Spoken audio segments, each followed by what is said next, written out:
జగదీష్ రెడ్డి గారి గురించి కాంగ్రెస్ పార్టీలో వారితో పాటు పనిచేసి వాళ్ళ రాజకీయ జీవితంలో భాగస్వాములైన వారు వాళ్ళ అనుభవాలను పంచుకున్నారు. కానీ నా అనుభవం వేరేగా ఉండే. నేను ఇతర పార్టీల్లో ఉండి కూడా మొదలు టీఆర్ఎస్ జిల్లా అధ్యక్షుడిగా ఇక్కడ ఉన్న కాలంలో, అలాగే బీజేపీ ఎమ్మెల్యేగా ఇక్కడ ఉన్న కాలంలో వారు ఇక్కడ క్రియాశీలకంగా ఉన్నారు, జిల్లాకు పెద్ద దిక్కుగా ఉన్నారు. ఉద్యమ సమయంలో నేను అధ్యక్షుడిగా ఉన్నప్పుడు, టీఆర్ఎస్ పార్టీ అధ్యక్షుడిగా ఉన్నప్పుడు జిల్లా అంతా కూడా తెలంగాణ ఉద్యమం ఉధృతంగా ఉంది. వారు కూడా అసలు సిసలైన తెలంగాణ వాది. కానీ పార్టీ విధానాలకు కట్టుబడి బయట రాకున్నా వెనుక నుంచి అందరికీ కూడా మద్దతు ఇచ్చేవాడు.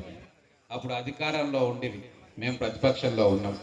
అయినా సరే అధికార యంత్రాంగం మాకు ఇబ్బంది పెట్టకుండా, మేము చేసే కార్యక్రమాలకు అడ్డు తొలగకుండా వారు ఒక రక్షణ కవచంగా ఉండి నిజమైన ఉద్యమకారుడిగా నిరూపించుకున్నారు.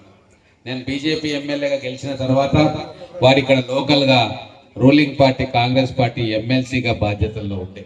అయినా సరే ఎక్కడ కూడా చిన్న పొరపచ్చం లేకుండా, వయసులో వారు పెద్దవారైనా నేను వారికంటే చిన్నవారినైనా ఎప్పుడు కూడా గౌరవభావంతో ప్రేమభావంతో చూసేవారు. ఏ చిన్న ఇష్యూ కూడా మా మధ్యలో లేకుండా, ప్రతిపక్ష స్థానంలో మేమున్నా అధికార పార్టీకి సంబంధించిన వారున్నా ఎటువంటి ఇబ్బందులు లేకుండా నా ఫస్ట్ టర్మ్ ఎమ్మెల్యే వారి అడుగుజాడల్లో నడిచింది. చిన్న కింద కార్యకర్తలు ఏమైనా కంప్లైంట్ చేసినా, నాకు చేసినా, వారికి చేసినా వాటిని అక్కడనే సరి చెప్పుకోమని చెప్పేవారు. ఏదైనా సీరియస్ ఇష్యూ ఉంటే మాతో ఫోన్లో మాట్లాడి ఈ పెద్ద కాకుండా చూసుకోండి అని చెప్పి వారి తరఫున వారి పార్టీ, అప్పుడున్న వారి పార్టీ కార్యకర్తలను వారు సంజాయించేవారు, ఇక్కడ నేను సంజాయించేవారు. ఒక మంచి వాతావరణానికి వారు బాటలు పరిచింది. రెండు తరాల మధ్య వారధిగా వారు నిలిచింది.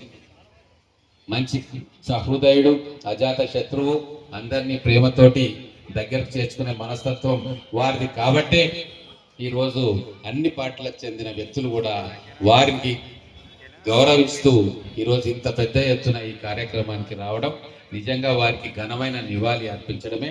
మా మంత్రివర్యులు కూడా ఉన్నారు, విగ్రహావిష్కరణ కార్యక్రమాన్ని కూడా త్వరగా చేసుకోవాలి. కాబట్టి మరొకసారి జగదీశ్వర్ రెడ్డి గారి గత స్మృతులను, వారితో పంచుకున్న అనుభవాలను మళ్ళీ మననం చేసుకునే అవకాశాన్ని మాకు ఇచ్చినందుకు వారి కుటుంబ సభ్యులకు, ముఖ్యంగా మా agriculture market committee chairman Bekkari Anitha గారికి, వారి భర్త మధుసూదన్ రెడ్డి గారికి, వారి శిష్యులుగా ఈరోజు ముందు వరుసలో ఉన్న అందరికీ, సభాధ్యక్షుడు మన సంజయ్ ముదిరాజ్ గారికి, వినోద్ కుమార్ గారికి, అందరికీ పేరు పేరున నమస్కారాలు తెలియజేసుకుంటూ ముగిస్తూ ఉన్నాను.